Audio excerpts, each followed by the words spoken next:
governments can do good in society. The problem is they generally expand to the point where they do more harm than good. And we have to find ways to keep it restrained.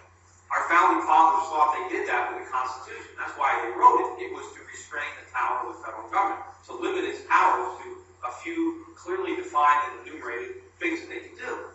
Unfortunately, the government has, escaped those chains because the courts have abdicated their responsibility. They no longer enforce the Constitution.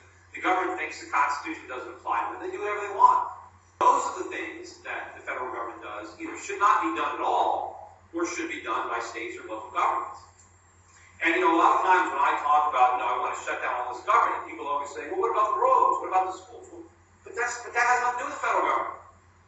All the things that we value from government are the things that we're getting locally. We don't value what we're getting from the federal government, so let's get rid of it all.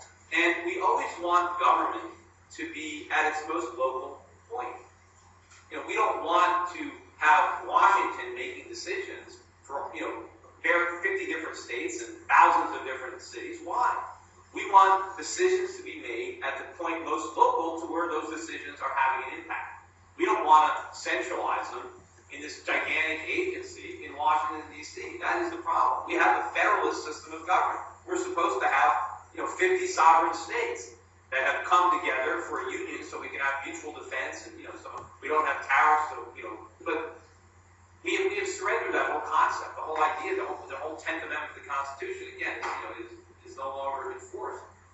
But I want to get rid of most of what the federal government does. And if we do that, then we can lower taxes. I had a question from somebody in the audience a couple days ago. I was meeting at a town council meeting. It was yesterday. And I said, I want to fire a lot of government workers. And she said, well, but there's so many people who are unemployed. How can we fire workers and make even more people?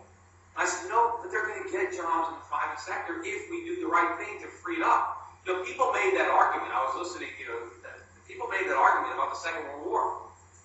That, we had 10 million men under arms, and there were a lot of people who were afraid that if we fired all those soldiers, that we'd have an unemployment problem. There were people arguing to keep them employed. They were worried, hey, we have all these factories that are making bombs. We better keep making the bombs so we don't have to fire the factory workers, even though we didn't need the bombs. But the truth is, we fired all those people, and there was a boom. There was no unemployment. They got jobs in the civilian sector. Those jobs created, the economy absorbed them. That's what would happen if the government removes all the barriers that prevent jobs from being created. They're going to be there. Wages will adjust. Jobs will be created. The economy will function if the government gets out of the way. As long as the government's in the way, it's never going to function. The government's debt is the people's debt. Whatever the government owes, the people owe.